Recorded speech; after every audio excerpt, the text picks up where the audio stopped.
NASA's Jet Propulsion Laboratory presents the Von Karman Lecture, a series of talks by scientists and engineers who are exploring our planet, our solar system, and all that lies beyond. Concepts for directly and deliberately manipulating Earth's climate system, collectively referred to as geoengineering, have been proposed as contingency responses to global warming. Environment.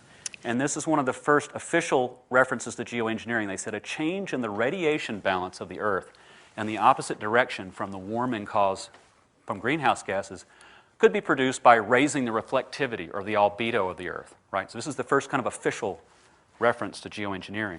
And over the decades that followed, some very outstanding scientists, both in the Soviet Union and the U.S., proposed in the scientific literature that we consider this as a fallback or emergency response, including Nobel laureate Paul Crutzen as recently as 2006. Okay, so now we're engineers. How do we save the planet? Okay, plan A that the human species is working on right now is to do two things, to mitigate and adapt. Mitigate means stop putting so much greenhouse gases into the air. The other one is to adapt. Notice that the arrow goes in the opposite direction. We don't control temperature, we respond to it. So the other thing that we're doing is we're preparing for the future. People are moving away from the coast, we're building seawalls, we're preparing for storm surge, we're trying to build more resilient energy systems, we're trying to deal with resiliency in agricultural systems. A lot of funding is being spent around the world on adapting, preparing for the worst. Okay, so that's plan A. Now what happens if that's not enough? Here's where geoengineering comes in. Plan B has two parts. The first part is to literally pull carbon dioxide out of the atmosphere. The other scheme is to increase the albedo, right? So I can turn up the albedo, make the Earth shinier. And this is called solar radiation management. So remember those two terms. Okay. So there have been a number of schemes proposed for geoengineering, and I'm not going to go through all of them. I'm going to pick a few examples, but they're generally bent into two groups. One is solar radiation management, which is basically cutting back on the amount of incoming solar radiation, whether I'm using sunshades in space or doing things in the atmosphere. Sunshades in space or doing things in the atmosphere, Or changing the Earth's surface. And the other option is pulling CO2 out of the atmosphere, CO2 removal, using a lot of different techniques. I'm going to talk about a few. So, method one for reducing the amount of sunlight hitting the Earth is called stratospheric aerosol injection. What does that mean? Well, scientists pay attention to what happens in the natural environment. And something they've known for a long time is when you have very large volcanoes, we see a drop in temperature around the world. Why does that happen? Well, very big volcanoes like Mount Pinatubo that erupted in the Philippines several times, but in 1991, it lofted so much stuff into the stratosphere in the form of aerosols, sulfur dioxide, that you actually get a haze. This dark layer here is an after photo. Here's a before photo looking in the atmosphere, here's an after. So we're taking a lesson from Mother Nature. So the idea is, well, if Mother Nature can do that, why don't we? So there have been a variety of schemes proposed, ranging from zany to pretty low tech. And they all have to do with getting aerosols into the stratosphere and keeping them there for years and years and years. So for example, if we used existing technology, if we used aircraft, this would be the equivalent of taking a small airline and just saying, you do nothing but spray aerosols in the stratosphere for the next N decades.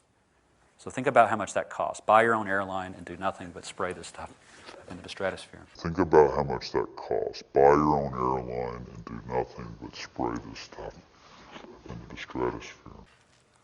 I'll come back to why these things are problematic. I'm just giving you an introduction. So thinking critically, seriously, what are the problems with these? So This is built on some work by Alan Robach, one of my colleagues, and also Mike McCracken, and I've tried to condense it to look at both the solar radiation management and carbon dioxide removal. And if we just look at the climate system, environmental systems, there are a lot of issues. One is it's known from looking at volcanic eruptions and this cooling effect that you get uneven heating, and you actually cause drought in some areas.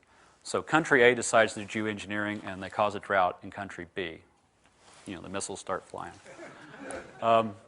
What happens if we stop it abruptly? If we can't get control of CO2 and we start, injecting stuff in the stratosphere, it's costing us $10 billion a year, and we have an economic meltdown or a natural disaster or a volcano erupts and we can't fly airplanes for a while. What happens if that shield is removed quickly? We rapidly jump up in temperature. And the concern, even greater than that, is the fact of what we call instability in the system. If you whack a bell, it rings for a while. The concern of the climate system ringing like a bell and being unstable is a big concern. Climate models show this sort of stuff happens if you shut it off quickly. And there are a lot of other issues. We don't know what happens to ozone in some of these cases. We don't know what happens to cirrus clouds. If you make more cirrus clouds, you make things warmer. If you make more cirrus clouds, you make things warmer. There are a lot of ripple effects. And there are other issues. What about weaponization? If you grew up watching The $6 Million Man and The Bionic Woman like me, and remember there's an episode where the bad guy builds a weather machine and he's holding all the governments hostage. Well, this is not science fiction anymore. It really could work. Not to mention the distraction of spending cost and and again, arguments over the thermostat. Whose hands on the thermostat, right? Look how hard it is to get international agreements on anything. So these are fraught issues.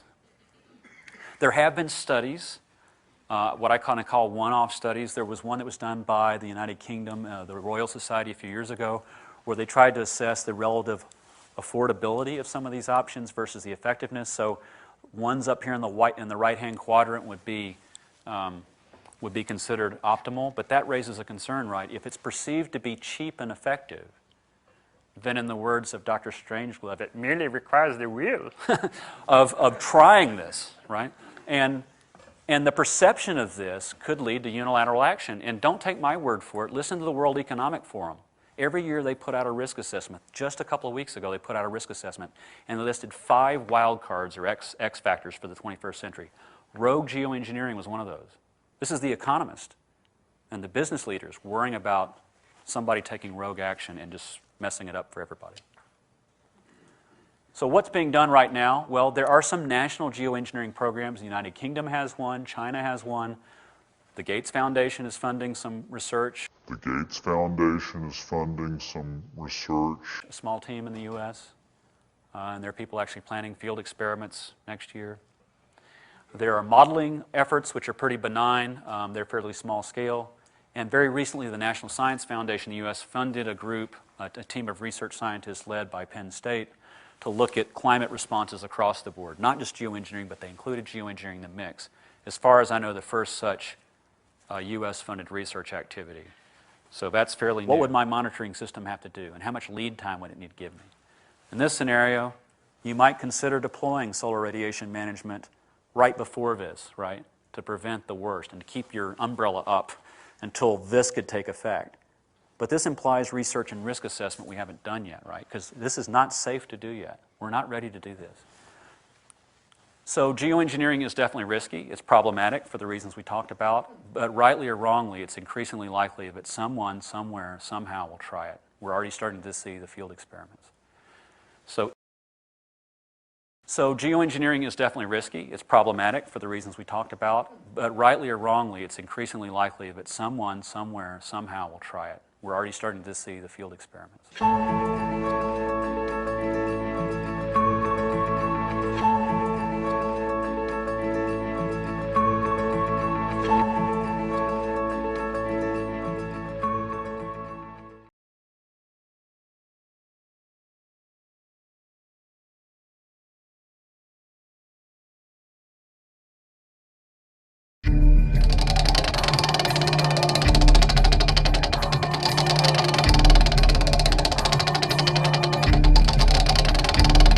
Tengo tanto que contar, por dónde empezar. El mundo es un lugar en el que se siente pesar. A pesar del aviso que ya dimos, no quieres escuchar. Y el mundo a punto de estallar está. Me tacharán de antisemita por luchar.